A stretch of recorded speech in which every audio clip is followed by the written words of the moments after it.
नोएडा में एक बॉयफ्रेंड ने गर्लफ्रेंड की हत्या कर दी। आरोपों के मुताबिक शादी की जिद करने पर युवक ने गला दबाकर और ब्लेड मारकर लड़की की हत्या की है। गर्लफ्रेंड की हत्या के बाद युवक ने खुद को भी ब्लेड से जख्मी किया, आत्महत्या की कोशिश की। इस घटना में लड़की की मौके पर ही जान चली गई, जबकि युवक का इलाज जारी है। थाना सेक्टर 63 के छिजारसी इलाके में ये वारदात हुई है। पूछताछ और प्राप्त जानकारी के अनुसार युवक धनंजय कुमार व युवती एक ही गांव के और मूलतः बलिया जनपद के रहने वाले हैं। युवक विवाहित है तथा युवती के साथ उसका विगत 3 वर्ष से प्रेम प्रसंग है। युवती द्वारा शादी का प्रस्ताव रखा गया। इस पर आपस में विवाद हुआ, जिसको लेकर युवक के द्वारा युवती का गला दबा करके हत्या कर दी गई।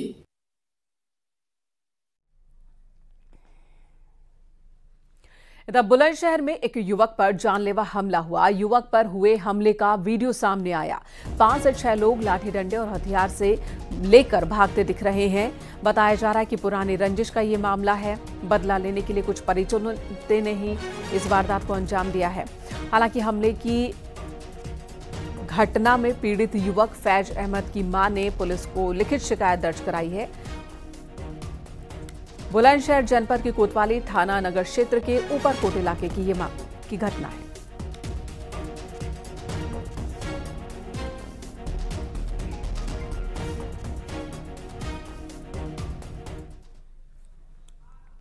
इधर शाहजहांपुर पुलिस ने हत्या का खुलासा करते हुए 2 आरोपियों को गिरफ्तार किया। बताया जा रहा है कि प्रेम प्रसंग में ये वारदात हुई थी। इस मामले में पुलिस ने नामजद 2 आरोपियों को गिरफ्तार किया। थाना बंडा इलाके का ये मामला है।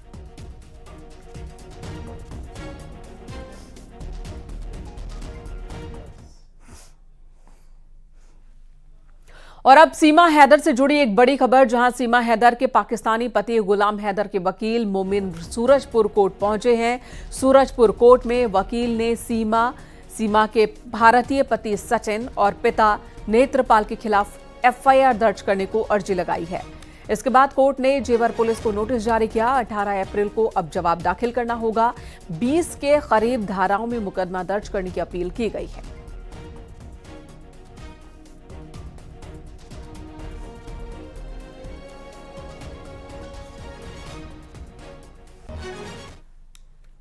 भदोही जेल में बंद बाहुबली विजय मिश्र पर बड़ी कार्रवाई हुई। पुलिस ने उसकी 113 करोड़ की 3 संपत्ति कुर्क की है। दिल्ली में 2 इमारत और प्रयागराज में 1 बिल्डिंग कुर्क की गई।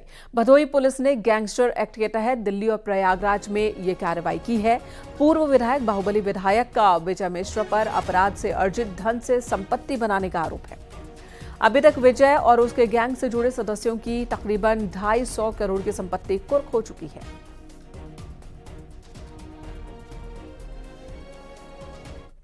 साथ ही साथ प्रयागराज स्थित अल्लाहपुर में 3 मंजिला एक इमारत है, जिसपे कि साकेत हॉस्पिटल संचालित किया जा रहा था। इसकी अनुमानित लागत लगभग 35 करोड़ 5 लाख रुपए है।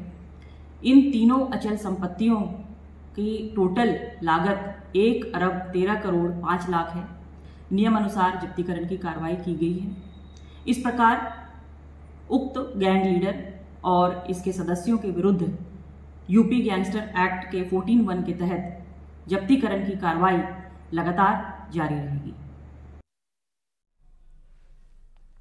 इधर शाहजहांपुर में एक अजीबोगरीब मामला सामने आया। यहां सरकारी डॉक्टर उस वक्त सकते में पड़ गए जब एक युवक सरकारी एम्बुलेंस से भगवान गिरधर गोपाल की मूर्ति लेकर पहुंचा अस्पताल।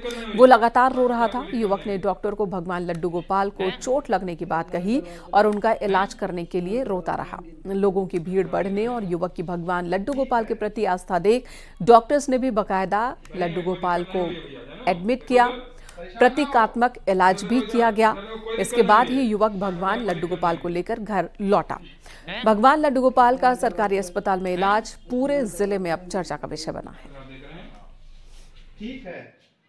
रिंकू नाम का एक व्यक्ति है जो सुजानपुर गांव का है जी, ब्लॉक खुटार का जी।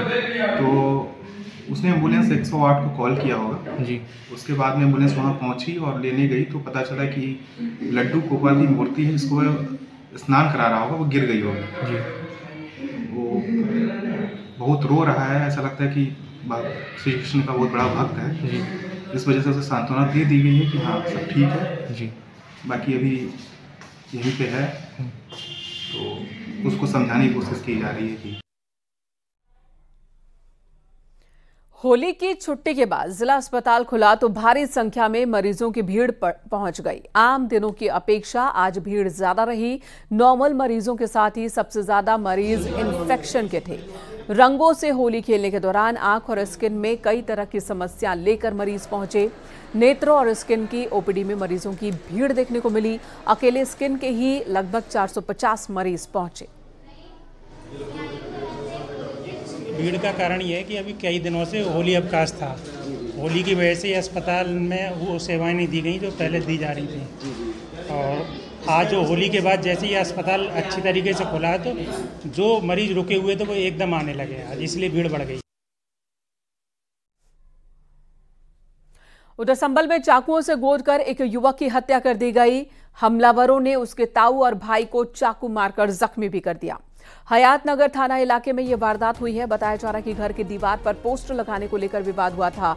युवक ने जब विरोध किया तो आरोपियों ने चाकू से हमला कर दिया और युवक की हत्या कर दी।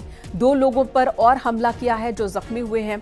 सूचना पर मौके पर पहुंची पुलिस ने घायलों को जिला अस्पताल में भर्ती करवाया और कानूनी कार्रवाई में जुट गई है। आज शाम थाना हयातनगर के ग्राम मुरा लखूपुरा में विज्ञापन के पंपलेट को लेकर विवाद की स्थिति उत्पन्न हुई। तत्पश्चात तेजपाल यादव सनाफ राजेंद्र यादव पक्ष द्वारा राहुल यादव सनाफ रंगरेज यादव पक्ष पर हमला कर दिया गया, जिससे राहुल यादव, करू यादव एवं रविंद्र यादव घायल हो गए। हॉस्पिटल ले जाते समय राहुल यादव की मृत्यु कारित हो गई एवं करू यादव और रविंद्र यादव हॉस्पिटल में उपचाराधीन है। परिजनों द्वारा शीघ्र ही तहरीर प्राप्त करते हुए प्रकरण में अग्रिम विधि कार्य शुरू की जाएगी। बॉडी को पीएम के लिए भेज दिया गया है। मौके पर शांति व्यवस्था कायम है। इधर प्रयागराज पुलिस ने माफिया अतीक अहमद के शूटर बल्ली पंडित को गिरफ्तार किया। बल्ली पंडित के पास से पुलिस ने 10 देसी बम बरामद किए हैं। ठेकेदार से 2 लाख रुपए की रंगदारी मांगने के मामले में उसे गिरफ्तार किया गया। आरोपों के मुताबिक उसने बालू गिट्टी के ठेकेदार से 2 लाख रुपए की रंगदारी मांगी और 20,000 रुपए छीन कर ले गया था। ये भी बताया जा रहा है कि उमेश पाल शूटआउट केस से 5 दिन पहले अतीक की पत्नी शाइस्ता परवीन बल्ली पंडित से उसके घर मिलने पहुंची थी। शूटआउट के बाद दोनों की मुलाकात का सीसीटीवी वीडियो सामने आया था।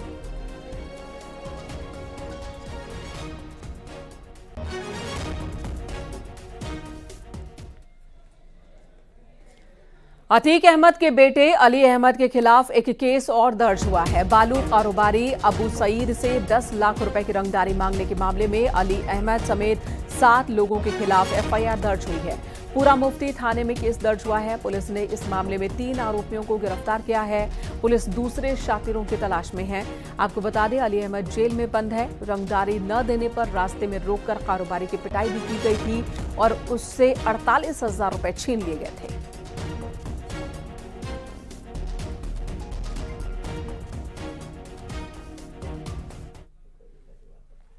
उधर सीतापुर में एक मुस्लिम लड़की ने हिंदू युवक से शादी की। मुस्लिम लड़की ने सनातन धर्म अपनाया। लड़की ने अपना नाम हिना से संगीता रखा है। लड़की ने बदायूं घटना से आहत होकर सनातन धर्म को अपनाया है। मृतक बच्चों की मां के नाम पर अपना नाम सुनीता ने रखा है। हिंदू शेर सेना ने दोनों की शादी करवाई। मंदिर में दोनों ने साथ फेरे लिए। वेद्यावलं देववलं तदेव लक्ष्मीपते ते हंगै स्मरामि। इधर हाथरस में एक युवक ने इंस्टाग्राम पर पोस्ट डाल दी कि वो जहर खाकर आत्महत्या कर रहा है। इसकी जानकारी जैसे ही पुलिस के सोशल मीडिया सेल को हुई तो पुलिस फौरन एक्टिव हुई। पुलिस ने उसे तलाशा और फिर उसकी काउंसलिंग की।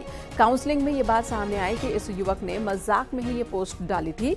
इसके बाद युवक को परिवार को सौंप दिया गया। साथ ही सख्त हिदायत दी गई कि भविष्य में इस तरह की अगर कोई हरकत करता है तो कार्रवाई होगी।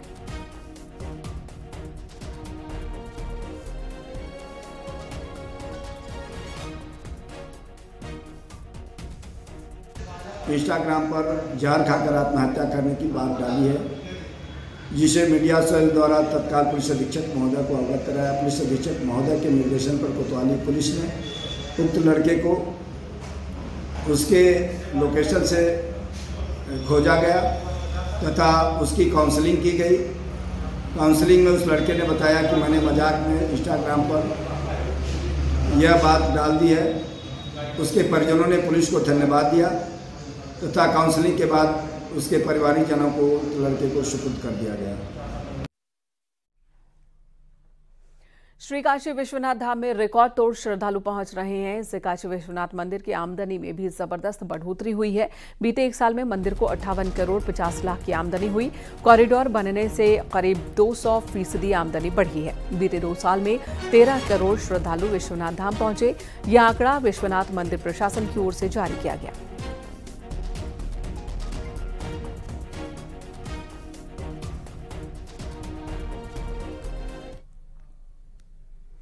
शामली में प्रबुद्ध सम्मेलन में पहुंचे सीएम योगी आदित्यनाथ ने कहा कि 2017 से पहले व्यापारी पलायन करते थे और बेटियां सुरक्षित नहीं थी। अब हम भी कहते हैं, छेड़ोगे तो छोड़ेंगे नहीं।